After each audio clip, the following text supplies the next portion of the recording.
All right. Good morning, everyone. Sorry for the delayed start today. Here on the PreStream podcast, had some technical difficulties, which happens every once in a while with this setup that I have that's incredibly outdated. In this case, I tried to turn on the podcast and my mic was muted. I'm like, oh, this happens every once in a while. I tried to close OBS to restart it and it wouldn't close. It just hung. When that happens, it means that there's some kind of a big driver failure. The only way to fix it is to restart your computer entirely. So I had to do that and ended up taking some extra time. Anyway, ladies and gents, welcome to the PreStream podcast. Today is Thursday, the 12th of May, 2022. And we got a lot of stuff to talk about today. We really do. We got the schedule to talk about with the upcoming marathon event. I have some preliminary results of the cuisine poll for Feasting with the King, which is very interesting because right now it is completely up in the air, which I'm shocked at that. We got to talk about some game news today. Some ground shaking, chaos inducing, landscape changing game delays. How exciting to talk about games, major games being delayed, changing the entire landscape of 2022 in a big way. So we got quite a good amount of stuff to talk about on today's PreStream podcast, okay? First of all, before we even get to all of that, we should talk a little bit more about the changes that I made to my content and my streams yesterday and the feedback that I've gotten from you guys about it. First of all, you may notice there's a new overlay down there. Take a look at that, right? Looks pretty cool. Or if we switch over very quickly to my game capture setup here, you'll notice, if I can get this to work, where is it? Where is it? There it is. The new overlay over here. As you can see, my new webcam border, right? And I have all these different colors I can do. As you can see, this one is orange, which is kind of neat. And we'll be using that for today's gameplay of the Forgotten City. But I have a lot of other colors available, including green, red, and blue. All right, so good variety now with the layouts and everything that I can actually use on the streams. Pretty neat. This is a new addition and new improvement that I did. And, of course, shout out to the person who helped me out with this. Obviously, humongous improvement to the stream, right? Now, another thing that I wanted to improve was that you guys over the years have been asking me to improve the quality of my webcam. Because when I'm streaming gameplay, not now when I'm on screen for, a podcast or whatever, but when I'm streaming gameplay, you guys have told me my webcam is too blurry, and you don't like the webcam because it's blurry. You don't like the face cam. Improve the face cam.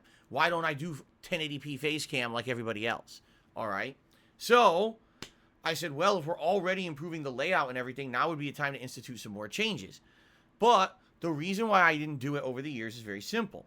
It's not that my webcam doesn't have 1080p capabilities. Obviously, it does. Look, I'm doing it right now. But this webcam is small. And what I mean by that is the lens, I'm not exaggerating. This is the size of the lens. Look, it's not even as big as my nostril. It's not even as big as a tooth. The lens is absolutely tiny on my webcam. For those who know about cameras and optics, the bigger the lens, the better the quality visuals, period. Like, that's kind of the rule of thumb.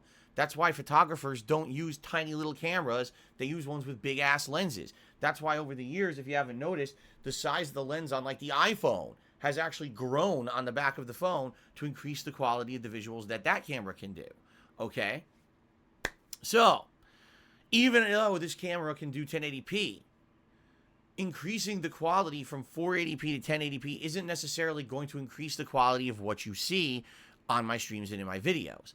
And the major problem here, okay, is that when I increase the quality, it actually eats up a lot extra of my processor, which I know sounds stupid because it really is. There's no reason that my processor should have extra taken up, but it absolutely does. So to give you some perspective, let's switch back over to this scene. This is now 1080p visuals. What you're seeing right now is 1080p, okay? Does it look 1080p? All day yesterday, I had this camera on 1080p, and a lot of people were like, well, did you turn it on? Did you improve it yet? I was like, yeah. And they're like, oh, well, we can't tell. I'm like, no shit. That's what I was telling you guys for years and years. I was saying that's what I knew would happen. I knew that changing the quality wasn't going to necessarily look better on the stream because it really is a limitation of the hardware at this point. This webcam that I'm using right now is a webcam that I bought probably like 10 years ago. Or even more than that, it might be. I'm trying to remember, because I remember using this webcam to do picture-in-picture stuff back when I was editing videos on YouTube back in the day, and we were doing things like motion control games and shit like that. I would have this webcam set up, I would have my digital camera set up, and I would do picture-in-picture video using it. So yeah, this camera is 1080p, if you can believe it, but look at the quality of this webcam right now. You don't really notice it, do you? So here's what happened. Yesterday. Hold on a second. Yesterday, I had the 1080p webcam all day long, okay?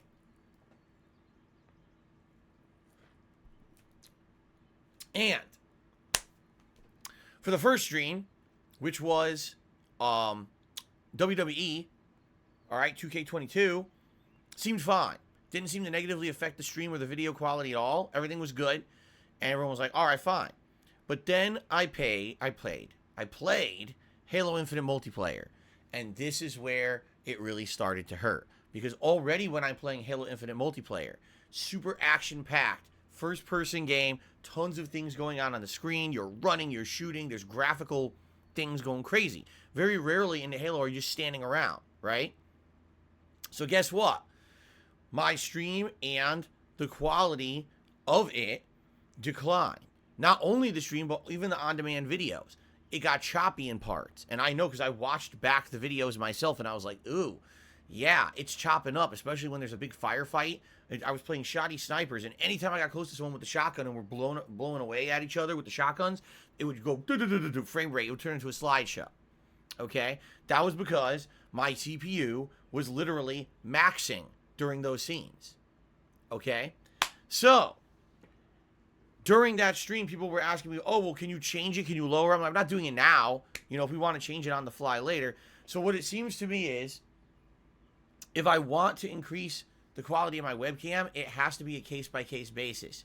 If I'm playing a game where there's not going to be a ton of action, where there's going to be, like, standing around or more static positioning, and it's not constant movement and constant frame rate changes and things, all right, then it's fine to do 1080p webcam. But in a game like Halo, in a game, any game that's going to have high action and high movement, I might have to lower it back to 720p or maybe even 480p, all right? It's just a necessary evil at this point. You know, when I get a new setup, hopefully sometime this year, it probably won't be a concern anymore, right? It'll probably be, oh, this is fine. Now, you know, I have a new webcam or camera. At that point, I don't even think I want a webcam anymore. I think I want either a digital camera or camcorder that can live stream into my new PC, and my new PC will have enough capabilities, whether it's through the GPU or the CPU, whatever it is that's going to be processing and coding, we'll be able to handle all of this and not be maxing out when I'm doing it, okay? So, yeah, it's kind of a mixed bag. I definitely think that the overlays are better, and people give me positive feedback regarding the overlays. They like them so far. The new overlays seem to be good, and they're not intrusive. But at the very same time, yeah, we're in a position where the webcam change didn't really help that much, okay? So today, on the first stream, we'll try 1080p. If you guys are telling me, man, this is really starting to chop up and have issues, okay? Pirate King, you know what? Just get out of here. Goodbye. Okay, not even dealing with that idiot. So, if you guys are noticing issues today as we play The Forgotten City on the first stream, or tonight when we're playing Mirror's Edge, and you're saying, man, it's chopping up, tell me, and I'm going to go ahead and I'm going to change it on the fly. We're going to work this together. That's the thing about me and my content. It's interactive. It's us working together to try to solve issues and improve, right? I directly listen to your feedback. I wanted to improve things around here, make them look refreshed and interesting. I wanted to try something new, something you guys had asked for years. It's not going to work across the board, which sucks. I would love for it to work. It's not going to work. I need your help to determine when it's going to work and when it won't, all right? And please let me know, okay? Let me know exactly when it's going to work, and if it doesn't work, we'll change it. Well, I don't know if 720p is going to be much of a difference. We could try, but I don't know if it's going to be less taxing on my CPU or not. Okay? I mean, let's be honest here. In some games, even with the 480p webcam, the frame rate would drop. So, there you go. Okay. So that's one major thing I wanted to talk about before we even got to the schedule and everything, because I felt it was important, because I need your feedback today. So as we're playing, let me know. Say, hey, Phil, it's chopping up again. I think it's your webcam. Then we can try to adjust it on the fly. Okay? Cool. All right. Now, let us talk about the schedule for the week. It's very exciting. We'll talk about an update on this food poll for Feasting with the King. And then we're going to talk about news. Ooh, the gaming news we have for today. All right. So, ladies and gentlemen, today we're doing something completely different. I would not be surprised, shocked, or honestly even disappointed if today's first gameplay stream ends up having low attendance, low support, and is nearly dead. But I promised you guys something months ago, and I'm someone who wants to live up to his promises, okay?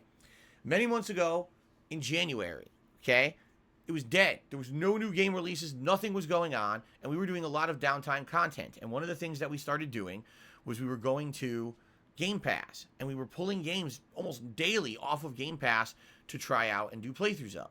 One of the games that we tried out was called The Forgotten City, okay? This game is actually started as a Skyrim mod that got so complex they decided to make it into its own game. In this game, you are someone who gets pulled into the past, into an underground city full of Romans. And the people who live there are all in a time loop and apparently are under the control of some gods who live by this golden rule. And if they break the golden rule, all of a sudden everyone gets killed and turned into gold. Okay? So it's an interesting premise. You're caught in a time loop trying to solve the mystery of what's actually really going on down there. And I played through this for many hours. I think it was like maybe 5-6 hours. And we actually got 3 out of the 4 endings done. Okay? When you actually find out the truth behind everything going on in the game, it's actually quite interesting and intriguing. But we didn't do the 4th and final ending, which is considered the canon ending, but also kind of a secret ending. Reason being, it's the hardest ending to do. In order to get this 4th and final ending of the game, you have to complete every single mission in the game in one run through this Groundhog Day style game. Which means you have to find all the items you need. You have to set up every single situation to go. Like, you have to do a ton of legwork to set it up. It's not like every other ending you could do within like half an hour to an hour. This is like you have to set it up for hours and hours, okay? So, it's so complex that it takes hours to set up. I have a guide to use today to try to make sure that we get this done. If I don't use the guide, chances are we'll never figure it out because it's cryptic and confusing, okay? So that being said, today's first stream, I am doing this, and we're going to beat it. And from what I'm to understand, it takes about 2 hours gameplay-wise, but also there's all this endgame dialogue and everything to fully explain everything, so it's going to take longer than 2 hours, probably around 3, to fully see the full ending of the game, okay? And that's, by the way, if I don't fuck up. If I don't fuck it up and now I end up having to do multiple iterations of the day over and over that are wastes of time, which I might end up doing, okay? So, yeah, now you might say, well, wait a minute. Why are you doing this in May and what's the deal? Well, I promised this back in January and February because what happened was there was a few nights we didn't have much to do and people voted and said, hey, we'd like to see the conclusion of Forgotten City. And I didn't realize that the end of the game would take 2 to 3 hours to do, so I couldn't do it on a late night stream like I had promised. And I said, all right, I promise you guys, once things calm down, I will come back to the game for a one-off stream and we will finish it, okay? So here's the thing. I know there's not going to be a lot of people who are on this stream. There's people who are watching this in January, who voted for it in like February. We're like 3-4 months later.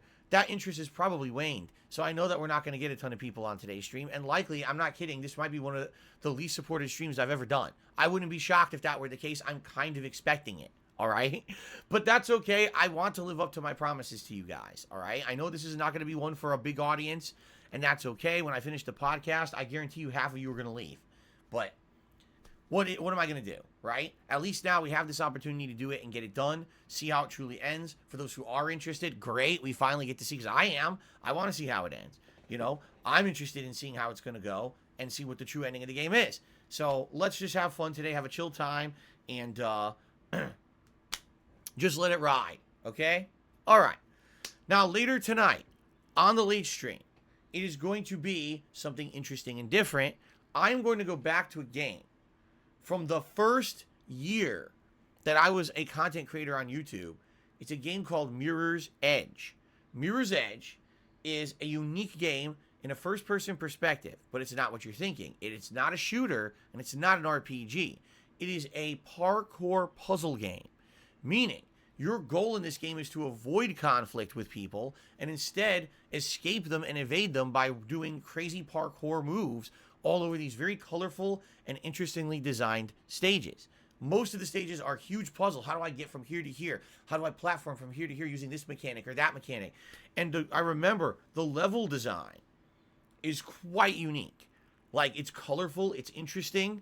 I actually was blown away by this game when I played it in 2008. My one complaint is that it was full of bugs. There was a lot of game bugs and issues in the game as I played it. And one of them was an infinite fall bug where I kept falling and could never land. I had to restart the whole stage from the start, which was really frustrating that you couldn't just load from a checkpoint. Okay? Now, years later, a sequel was made called Mirror's Edge Catalyst, and this was in 2016. So 8 years after the fact, they decided to reboot the franchise with a sequel. It sucked ass. It was terrible because what they did is they took it out of its formula of being, you know, linear design stages with puzzle parkour elements, and they turned it into an open world game with tons of side content that was boring, grindy, and a waste of your time. And the story absolutely sucked ass. Okay? I played it. I hated it. I thought it was terrible. One of the worst games of the year, and I basically slammed the shit out of it over on my channel KO Gaming when I was used to do edited game reviews. It was actually one of my highest viewed videos on the channel, getting over 100,000 plus views. Okay?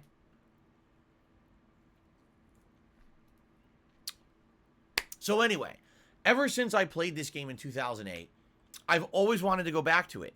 Why? Well, number one, because it is a completely unique game. I've never played another game since that feels like Mirror's Edge, although there are other games that kind of became spiritual successors, like Dying Light's open world parkour system, but I'm telling you, it's not like that, and you're going to see when we play it, it's these puzzles inside of buildings that are really unique and interesting. It's not about open world roaming or anything like that against enemies, okay?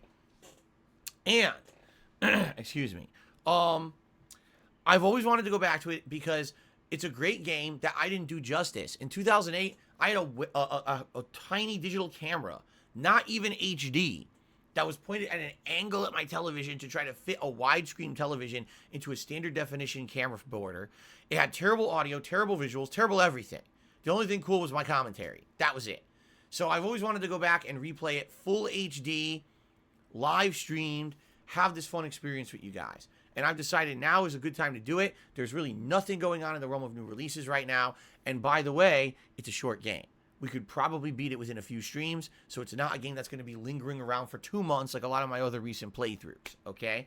So, I'm very excited to do this starting tonight at 6:45 p.m. Pacific time. It's our first late night stream of Mirror's Edge, and I hope that you guys will join me for that. It's going to be a good time. It's going to be fun, retro stuff. I'm really excited for it. I hope you guys will join, all right?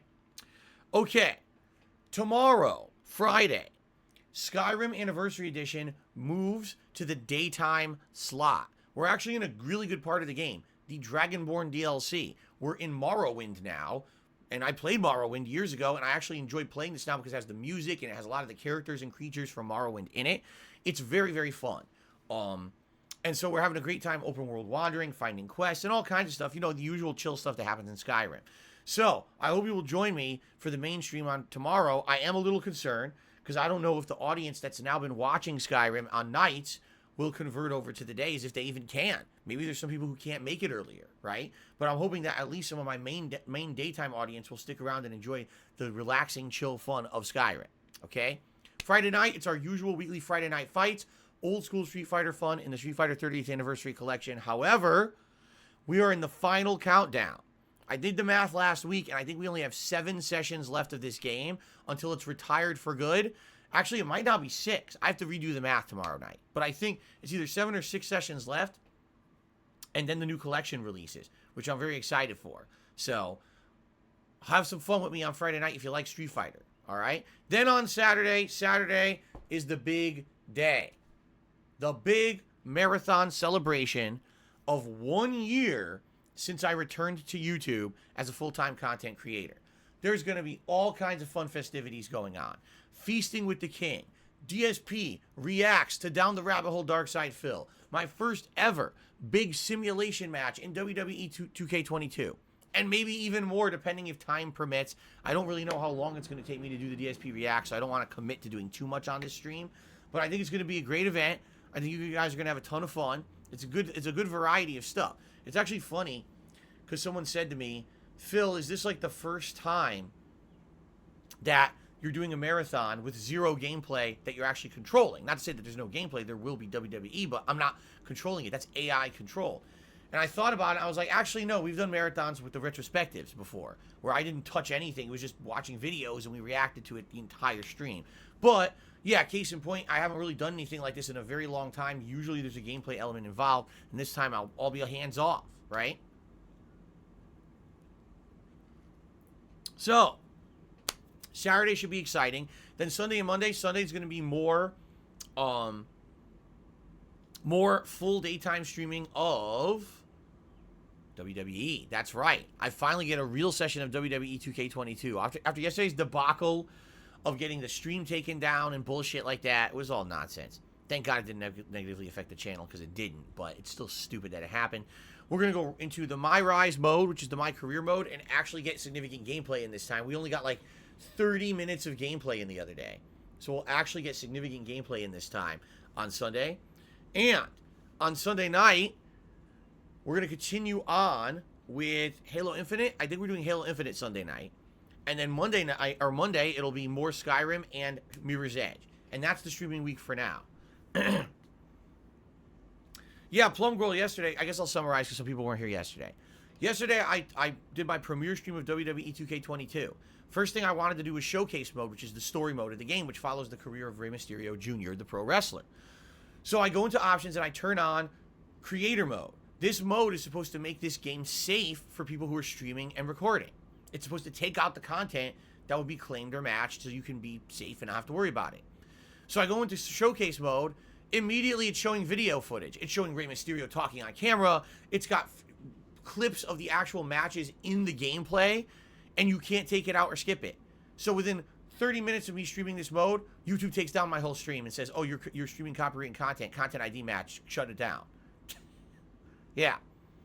So it's basically, the game developers are so idiotic, they put a mode into the game to prevent that from happening, and it doesn't prevent that from happening at all. They didn't even put any effort into the mode. They're just idiots.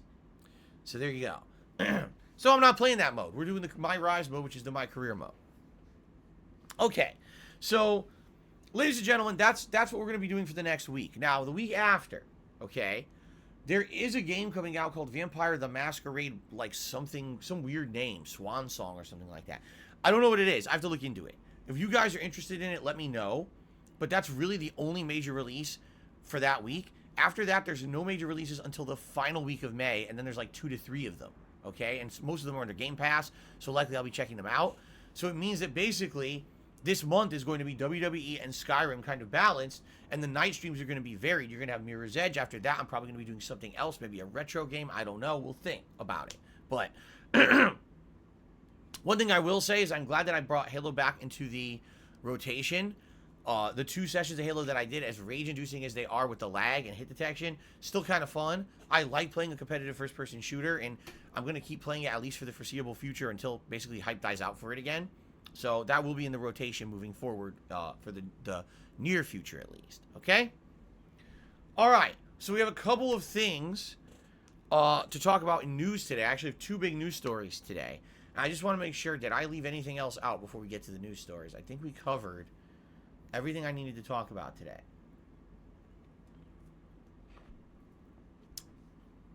I think so. Okay, so 2 news stories that I'd like to discuss today. The first is a follow-up to a story that I told you yesterday. So yesterday I told you there was a composer, a guy who had made a lot of music for Street Fighter V. He was interviewed in a podcast show. And on the podcast show, he was asked a speculative question about the future of Street Fighter and maybe some characters that would be returning in Street Fighter 6.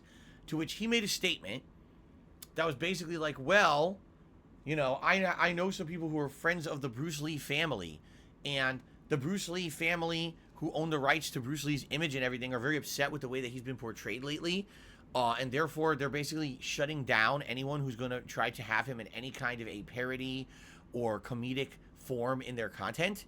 meaning movies, video games, whatever. It wouldn't be allowed anymore. And the speculation is that this is based on how Bruce Lee was portrayed in the movie Once Upon a Time in Hollywood a few years ago, where apparently he was kind of portrayed as a really cocky, arrogant, narcissistic pussy who got his ass beat by someone. And the family apparently saw that movie and were so upset by his portrayal that they said, we're shutting down any more portrayals like this. So he says this publicly on a podcast, but what he says is that it's speculation. He has no actual insider info. He's just saying, I think this is speculation, this might happen. All of a sudden, these gaming media sites pick up the story and start running it as if it's fact. Saying, composer for Street Fighter says Fei Long will no longer be in Street Fighter. But he didn't say that. He said he's speculating that could be based on situational stuff that's been happening. He never definitively said he had any information stating that. He certainly never said that Capcom said that, okay? But basically, yeah, all of gaming media kind of picked up the story and ran with it as if it was a factual story. So what happens? Capcom contacts the composer and says, you're fired. We don't need your services anymore because you just caused us so much drama. We have all these journalists contacting us, asking us if Fei Long will be in Street Fighter 6. We don't need this drama stuff. You should have kept your lips shut. You're fired. Yeah. It's kind of messed up, right? So, more developments have happened in the last 24 hours, okay? First of all, the composer is saying, well, the Lee family is not at fault here and Capcom is not at fault here. It's the journalists. The journalists picked up this non-story and off comment I made on a podcast that was only speculation, and it was a slow news day, so they reported it as if it were fact, misrepresenting what I said. That's how this got blown out of proportion. Blamed the journalists that ran the story like that, okay? However, JD, don't worry, I'm going to acknowledge your super chat. We don't acknowledge contributions till the end of the podcast. However, the Bruce Lee family have actually come out in response. Of all people, you guys remember Jake James Lugo? Remember him? Venomous Fat Man. He doesn't go by that anymore, but remember he used to be in my content back in the day. He was a fan of mine, and we did some podcasts together and stuff. Well, he actually did something really smart. He contacted the Bruce Lee family. He tweeted them and said, hey, can you guys comment on this story? Because right now there's a hell of a lot of speculation, and we'd like to get the story straight from the horse's mouth about what's going on. So they responded to his tweet and said, we never said anything about changing our attitude towards Bruce Lee or his portrayal anywhere at all. We don't know who this friend of the family, the game composer, is referencing, but it's certainly not anyone we know or talk about. This is not true whatsoever. Whoa. So this now has become a whole new twist. Because originally the story was composer who innocently makes an off-the-cuff comment on a podcast gets it misrepresented and blown out of proportion and loses his job because of games journalism. Now the story has become Street Fighter composer literally made shit up to get some kind of attention and maybe have a suspenseful, dramatic segment on a podcast, gets called out for it, and loses his job over it. You see? So this is very interesting. Very interesting that this has happened within like 48 hours. The entire story has changed and morphed and changed and morphed again. So at this point, who do you tend to believe? I mean, I would believe the Bruce Lee family. Why would they at one point say, oh, we're going to prevent people from representing Bruce Lee in one way, and then all of a sudden say, no, we didn't have said that? So I don't know. It sounds to me like this composer is, he's pretty boned.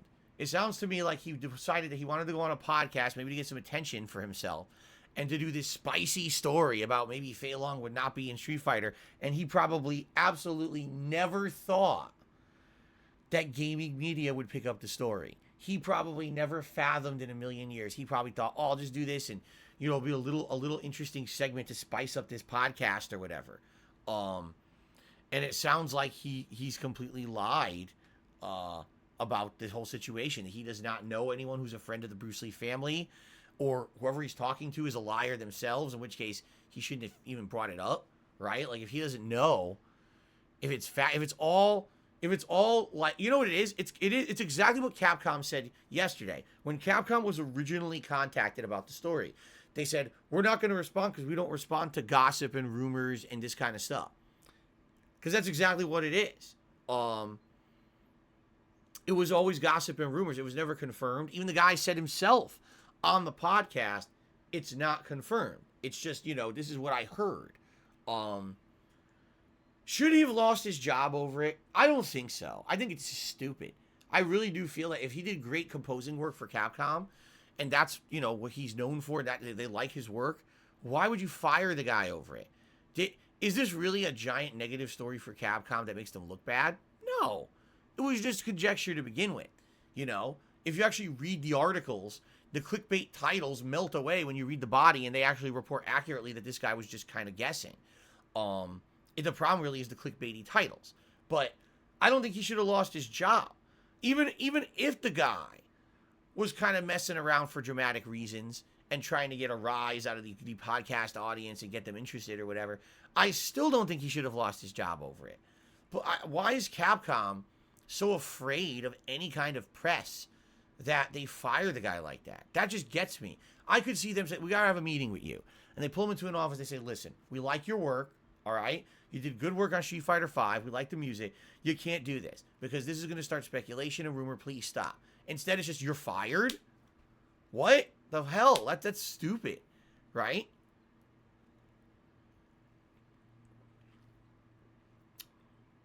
I don't know. For me, it's like, the way, as you guys know, I always try to compare something to my own perspective. Right? And for me, a lot of times in my life, apparently I've been doing things wrong, but was never told. Okay? If I'm making content for a company, and I'm making it for years and years and years, and then all of a sudden they hit me and they're like, oh, now you're suspended because you were doing it wrong all along. Well, why didn't you tell me so that I could change my behaviors and improve as a person and a creator, right? If you're my friend, supposedly, right? And I've been doing things all along that irk you and piss you off and are really annoying to you, why wouldn't you sit me down and say, hey, I feel like you're doing me wrong in this way, and this way, and this way. Can we fix this? Instead of just letting it be stewed inside and never discussed. Then all of a sudden, years later, you ghost me for a year, and then you blow things up by putting out a video on the internet that slams me instead of actually just talking to me about the issues. You see, I've had these direct situations happen to me where it's like, if you would just tell me the problem, I'd be more than happy to fix or correct the thing I'm doing wrong, but I can't do that if I don't know I'm doing something wrong. You see? Sometimes you got to understand that people are people. They're human. And sometimes they're ignorant. Sometimes they're flawed. They have shortcomings. They need to be told of their shortcomings so that they can improve. In this case, this guy was not given a chance. Unless there's something, a really long story that we don't know. Maybe behind the scenes, this guy had a history of having loose lips and doing this kind of thing. And he'd been warned by Capcom multiple times about it. Maybe. I don't know. But to me, this is like so dumb that the guy loses his job on a whim if that's really what happened, right? That's just so, there's not even levels of escalation. It's just, you're good, you're done. What is that? That really irks me. It does. Not even a sit down or a discussion, pretty dumb. And if that's really what happened, I say shame on a lot of people here. Obviously, you would say shame on gaming media, but they always do this. Like, you have to expect gaming media will always do dumb shit like this. They've done so many bad things in the past, and they will continue to do bad things for personal gain. That's the nature of the beast when it comes to journalism these days. I know it sucks because they should be held to a higher standard, but they're not. They get away with this kind of crap all the time. They run with false headlines, clickbait titles, all kinds of dumb bullshit for no good reason. Sometimes they actually run misinformation only to clarify it in the body of the article, even though the title is factually wrong. And no one ever holds them accountable. I think that's bullshit. I think that should definitely change. But if this really is a situation where this is the guy's first time where he did something like that, that is absolutely ridiculous that he loses his job over it, right? And now the other thing is, the concern is he now blacklisted in the industry? Because now if Capcom dumped him, is everyone else going to be like, well, if we hire him, maybe he'll cause drama for us too, right? That's messed up. I just don't like this whole situation. The whole thing stinks. sometimes people make mistakes, and even if the guy made the whole thing up, I still don't think that he should be completely punished and lose his job for it. I really don't. Okay.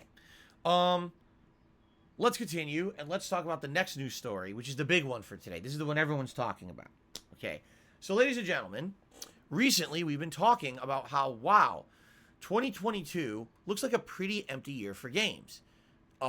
We don't have important game release dates for games that supposedly are coming out soon, like that Redfall game from Bethesda. It's supposed to be a bunch of vampires that humans are fighting and stuff. And we don't have any information about it, nor do we have a release date for it. We just know it's coming out in the summer. Why is there no gameplay of it? What is going on with this game?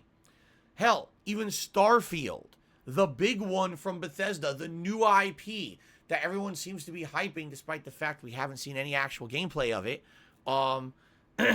You know, it's supposed to be 4 months away. It's supposed to come out in September, or was it November? Actually, I think it was November, now that I'm thinking about it. Yeah, it was November. So, even Starfield is supposed to come out in like 6 months. We have no gameplay. We don't really have a grasp on what the hell the game is yet, right? So what the hell is going on over at Bethesda? And are we ever going to get any information about these games? So the speculation has been that we were going to get a big data dump in the next month, like probably either by late May or mid-June, around E3 time. E3 doesn't exist anymore, but around that time, we were going to get a big announcement, press release, internet campaign, whatever you want to call it. We were going to get a ton of information about these games, and then we were going to start getting hype for them, right? Like everyone, I think, was expecting this, me included. And admittedly, it was weird that there hasn't been any footage or anything of these games as of yet released. At the very same time, if you remember, okay, similar things have been done with other Bethesda games, including Skyrim and Fallout 4, where in the case of Fallout 4, there was only rumors that it was even being made. And then all of a sudden at E3, they dropped this giant bomb that not only doesn't exist, but it's coming out in the fall of that year. And here's all the information you want. It's coming. And everyone freaked out. And then Fallout 4 came out just on schedule. And everyone was surprised, right? So it was very possible that that was going to happen again. And then what happened? Well, ladies and gentlemen, it is official. So prepare yourselves.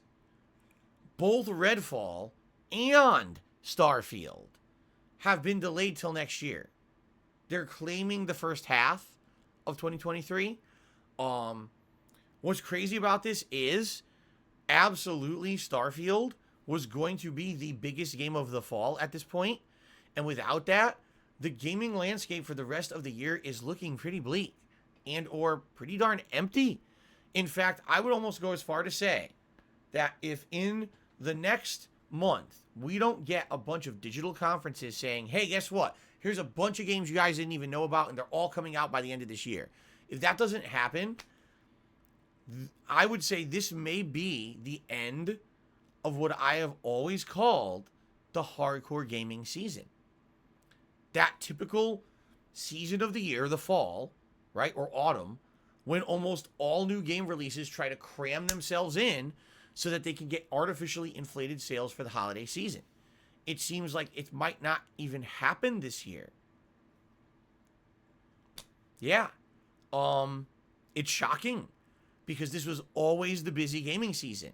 And then last year, it was completely underwhelming. Most of the games that came out during that time frame were either disappointing or not big AAA style releases like usually happens, right? A lot of the ones that were supposed to be good, like the Battlefields and the Call of Duty, sucked ass.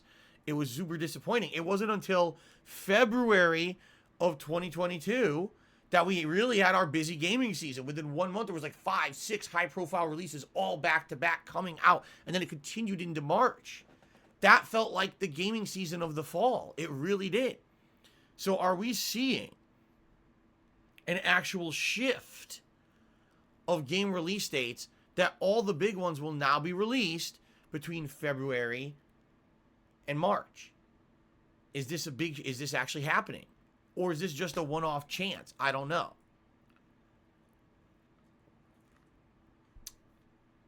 So, here's the deal about this delay. Let's talk, because I want to basically talk a little bit about this and my thoughts on it. First of all, it stands to reason that if they're delaying these games, especially after having a set release date for Starfield for so long. It's been set like that for like a year, right? And hyping it and saying, oh, it's going to be our next big release, but seriously never releasing any footage of it, right? Obviously, there was something suspect to begin with. Obviously, something was up that they weren't giving any footage of this game, right? And for me, I'm of the same opinion as, I believe it was Mr. Miyamoto, who said, well, I'm going to paraphrase here, but I believe he said something to this effect, okay?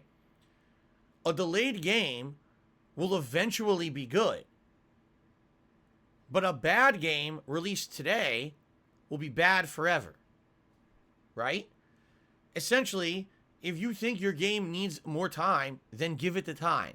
Rather delay it indefinitely until it's good, or you chance risking releasing it too early and then it's a piece of dog shit. Case in point, No Man's Sky. Case in point, Cyberpunk 2077.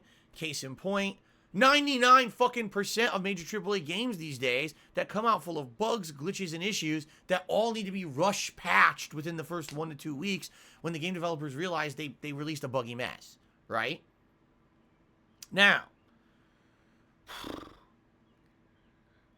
it's interesting because recently we started to see some news stories come out about leaked information about Starfield. There was actually someone who previously had worked for Bethesda and was working on Starfield, doesn't anymore, and supposedly was under an NDA, meaning a non-disclosure agreement. They were not supposed to speak about the game at all. Who actually went on, I think it was Reddit, and made a Reddit post regarding the game saying it has space travel and the space travel is not good. Not to say that the game is bad, but they felt the space travel was boring and crappy and that it wasn't basically being held up to the standards of a AAA game and that people were going to be very disappointed by it. But that's a direct violation of his NDA, so he deleted the post and tried to immediately cover all his tracks, and people are actually wondering if the guy's going to get sued or not for saying that. Okay? Now, some other interviews that have been going on have also been interviewing people involved in the development process of Starfield.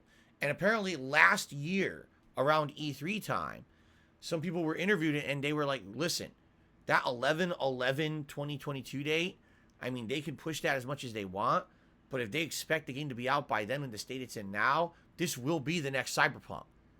That's essentially what people working on the game were fucking saying. Okay? They had to be anonymous to say it. But they were saying, yeah, this is ridiculous. They think this game will be ready by then. There's no way.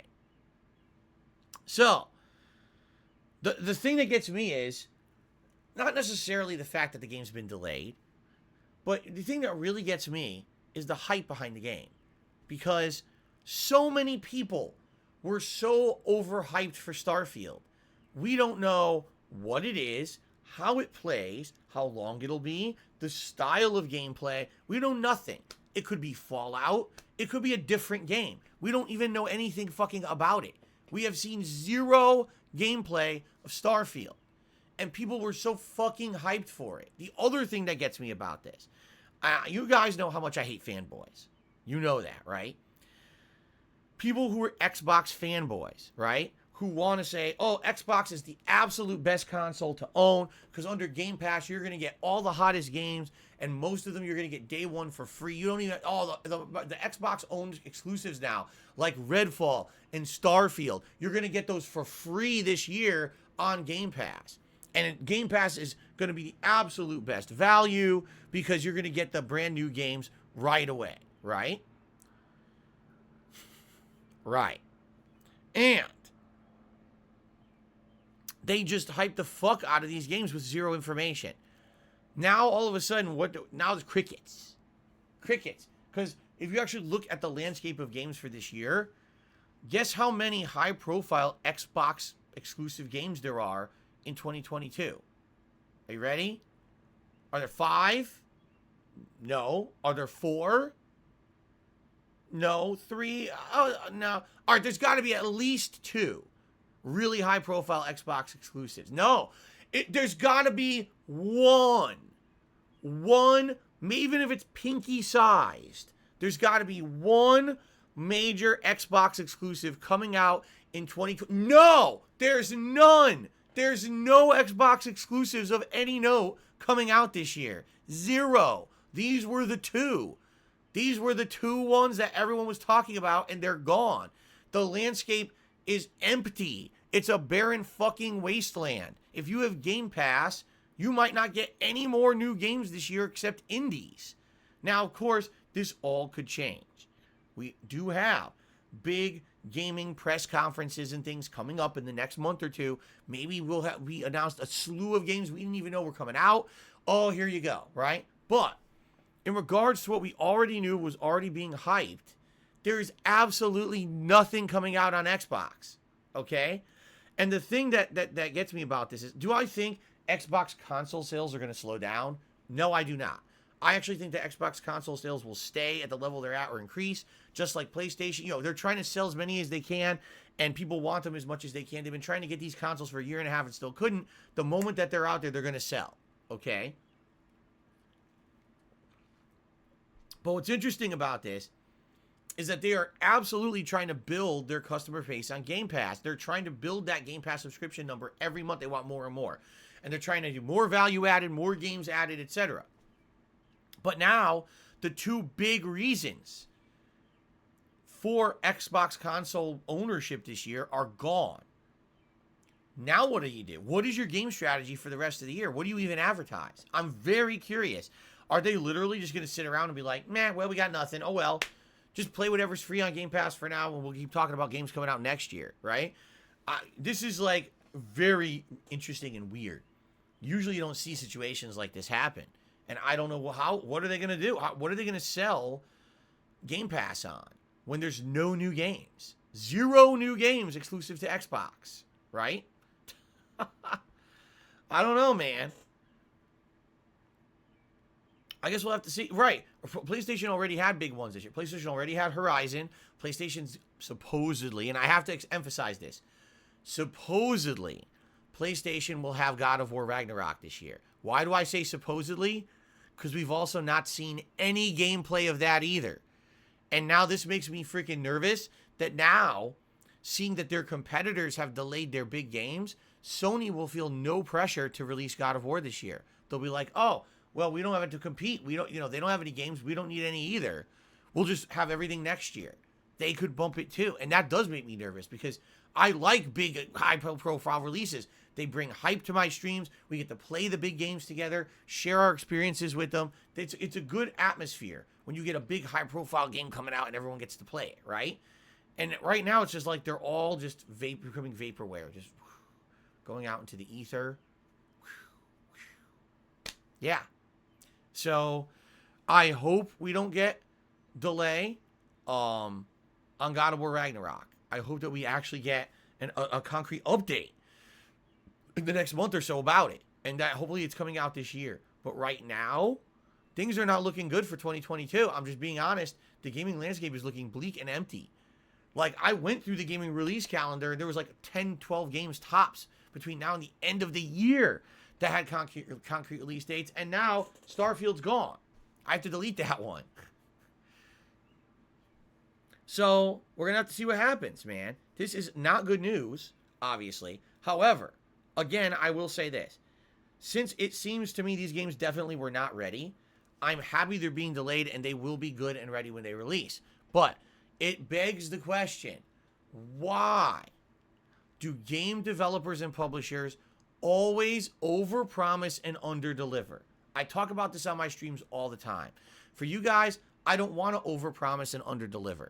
I want to be a person that delights you with special things when they happen, like having a new overlays and things for this week. I didn't tell you guys that was coming. It just happened, and now you get some new fresh stuff on the streams. That's called, I didn't overpromise and underdeliver. I just surprised you with something good.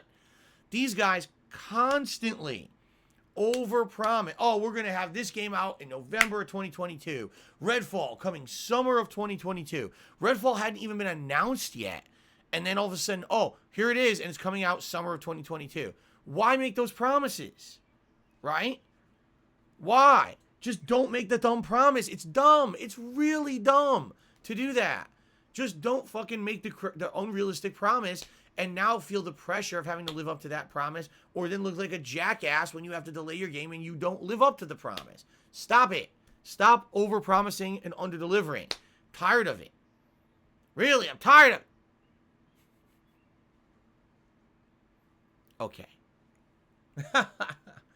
All right. So that's the news stories for today. Let's get into shout-outs, my friends. On the YouTube side of things, we start off today with JD, who did a super chat. And he says, Phil, well done with your Wings reaction videos. Your opinions were funny and insightful, really enjoyable. I'm happy to hear that people are still watching them. You know what I mean? Like, that was quite some time ago, like 3 weeks ago now, at least. And it's funny to me that I'm still daily getting feedback like that people are watching them and saying, wow, those are really good videos. So, if you like that, you certainly will like what's coming up this Saturday, where I react to my own Down the Rabbit Hole video. And you might like when I reacted to Down the Rabbit Hole, the Final Fantasy House, this last weekend on the fly when Xbox was down. I need something to do. That's already live on the channel. Give that a look, too, if you have a chance. Okay? Cisco has re-upped his membership for 2 months. He says, do you think delays are related to MW2? Huh? Modern Warfare 2? What? No? Are you saying... I think what Cisco is trying to say is they delayed Starfield because they think that Modern Warfare 2 is going to come out around then and take away from its sales? No. They're completely different styles of games. I don't even think the audiences are the same. People who are so highly anticipating the next Call of Duty are not the same audience who cares about Starfield, I don't think. So, I would say no. I think that's completely unrelated. But anyway, thank you for re-upping your membership, Cisco. I appreciate the ongoing support. Okay. What's up, Jade? Good morning. Let us now begin with tip shoutouts. We start off today with the Crunchiest Onion, who tipped $1.50 and said, I find the responses to Bethesda's tweet announcing the delay interesting. There's a lot of Xbox criticism there. People saying with this and the Stalker delay, the Xbox has nothing for 2022, and that Microsoft probably forced the early date on Bethesda, etc. It could be. Crunchiest Onion actually did a second tip and said, it makes sense to me that Microsoft might have forced early date releases on Bethesda because Bethesda were never like this in terms of delays before. In fact, a lot of Microsoft purchased studios are announcing delays. What are your thoughts? I mean, if this is the case, yeah, it sucks. It's bullshit. Why force that amount of pressure onto a game studio, right? Because if it really was Microsoft that made them say, oh, 11/11/2022 or whatever, and made it just kind of like an arbitrary goal rather than an actual date that they were ready to deliver on, shame on Microsoft. That's now making your newly acquired game developers look bad, right? It does. It makes the newly acquired teams look bad because they can't live up to a promise they never committed to, right? So if that's the case, that's sad. I hope that's not the case, though. Xbox has no games. Tip me $1.50. What an interesting name. Said PlayStation just released Sifu, Horizon Forbidden West, Ghostwire Tokyo, Gran Turismo 7, and they have a great new IP, Forspoken, and God of War Ragnarok coming out later this year. Where are the Xbox games? There you go. Thank you for the tip. By the way, we're up to $3 in tips. The Norse god Thor has tipped $1.49 and says, to be honest, I hope companies delay games more, and I hope that they say it's to improve quality and reduce worker stress.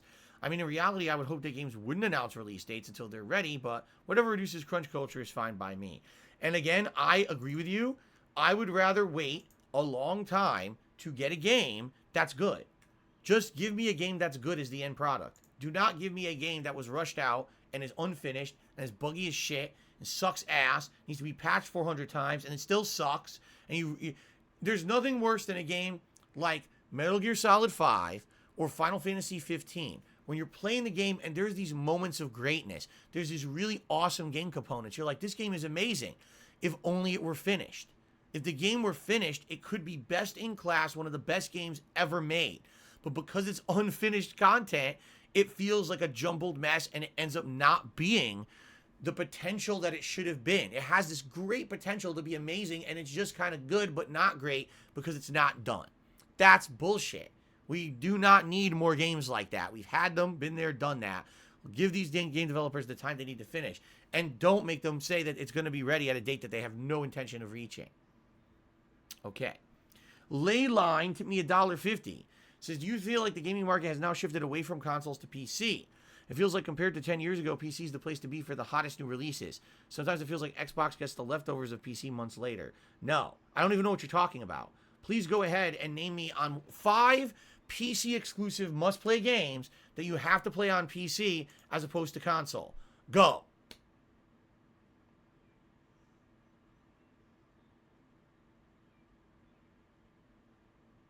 Well, I can't hear you. Come on. Did you really think I was going to hear you saying it?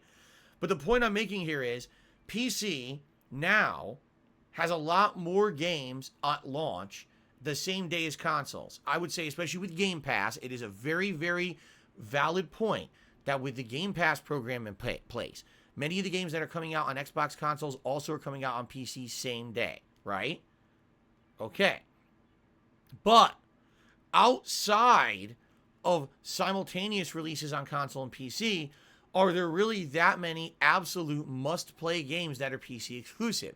You can argue that there are ginormous profitable gaming communities out there, like the Counter-Strike community, like the League of Legends community, like a ton of esports communities that are PC exclusive. Yes, absolutely, you can argue that. But none of them are the most profitable games. The communities are profitable. But the biggest game every year is Call of Duty. No one has beaten them yet. Absolutely nobody has beaten Call of Duty yet. They are still the biggest game in the world every single fucking year. I don't get it. I don't understand it. I don't understand that at all. Why? To me, that blows my mind that you hear Call of Duty is the highest selling game. Like, why? I don't understand it. And Call of Duty is completely cross-platform. It's not a PC exclusive. It's not a console exclusive. But maybe that's why they're the biggest selling game. They're everywhere, man. Every major console and PC all get it at the same time, and it sells like crazy. You know what I'm saying?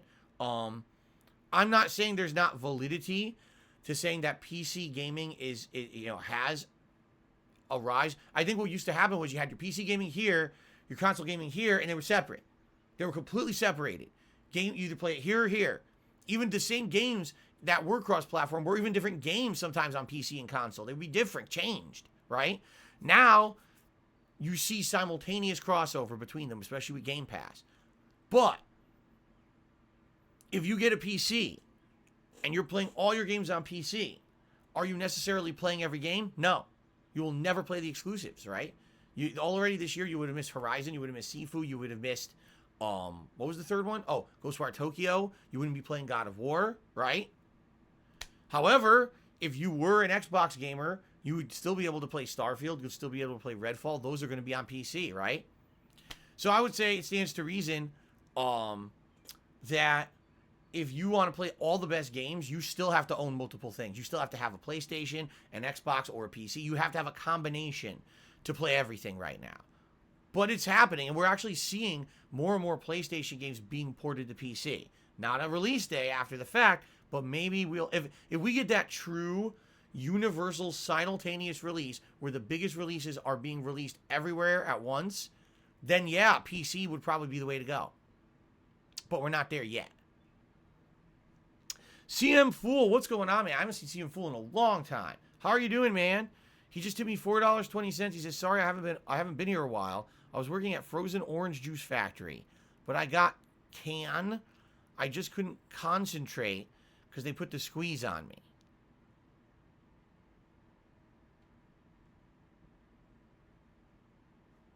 Oh. All right. Well, thank you, CM Fool, for the tip. The Frozen Orange Juice Factory put the squeeze on it.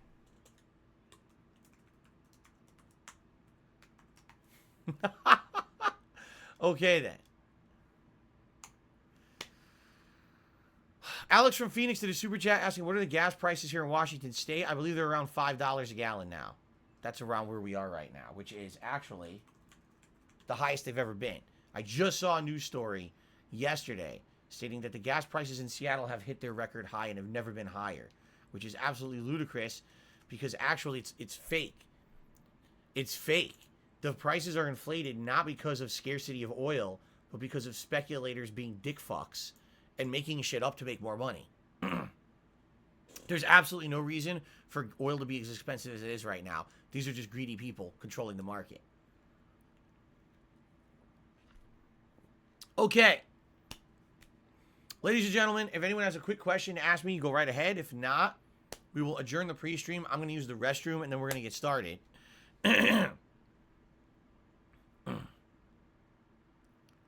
Expand Dogs, I think that Nintendo will have a big year even with Zelda being delayed. You got the new Fire Emblem, Splatoon, Mario Strikers, Xenoblade 3, Pokemon Scarlet Violet, Bayonetta 3, Mario Rabbids 2. All going to be 2022 exclusives. And I get the feeling Nintendo will actually do a couple digital events soon to announce the dates for those, and then we can get hype over them. I'm actually excited for quite a few of those. Devin says, question for you in the chat in general. Would you pay $100 per game if it eliminated crunch culture? I'll go even further than that. I'll pay $100 per game if it eliminates crunch culture and guarantees a great game. I would rather pay more for a game that I know I'm going to ridiculously enjoy and my audience will enjoy than a game that I pay $60 for and I have no idea if it's good or not and it ends up being a piece of dog shit that was rushed out because crunch culture ruined it. There you go. I absolutely would pay more for better games. Yes. How are the allergies today? Not so bad, as you can hear. Not too much going on. I am on allergy medications now. I caved. As you guys know, I tell you I try not to take medication as much as possible, but it was so bad over the weekend. I started taking meds on Monday. I'm still taking them daily. It's the 24-hour maximum strength allergy meds, and I'm feeling much better. I still got a little bit of gunk, but way better. Not having insane, uncontrolled drippage anymore, so this is a good thing, obviously. CM Fool took me $4.20. Says, I got a job interview with a local quarry, and I hope they don't take me for granted. I guess CM Fool's going to be doing some nice cheesy puns. I don't mind the cheesy puns. I appreciate them. Thank you, CM Fool, for the tip. I appreciate that. And the cheesy pun. Happy Thursday, Guts. How you doing? When was the last time I pre-ordered a game? When was the last time I pre-ordered a game? Wow. That is an interesting question. I almost never do anymore because there's no point in digital pre-orders. Besides being able to load the game on your console ahead of time, there's zero advantage. So unless you're going to be playing it the moment it unlocks, you don't have to pre-order games on console at all if you're doing digital. So I don't even know. I actually have no clue. It's not even a thought to me anymore. Kagome says the Dead Space remake was just announced, and I believe you said it was January 27th is the release date. Cool. Sounds good to me. I'm happy about that. Kratos tipped me $1.50 and says, will you do a playthrough of God of War 2, Chains of Olympus, and Ghost of Sparta someday? If there was demand for it, yes. However, I hate to say it, I do feel like since the new God of War release that people feel the old God of War games are kind of archaic and outdated and evolved since then. So I haven't heard. It's funny because I thought for sure when I played God of War 2018 that people would be asking me to play the classics and really no desire, no actual rally, nothing. So I don't know. Excuse me.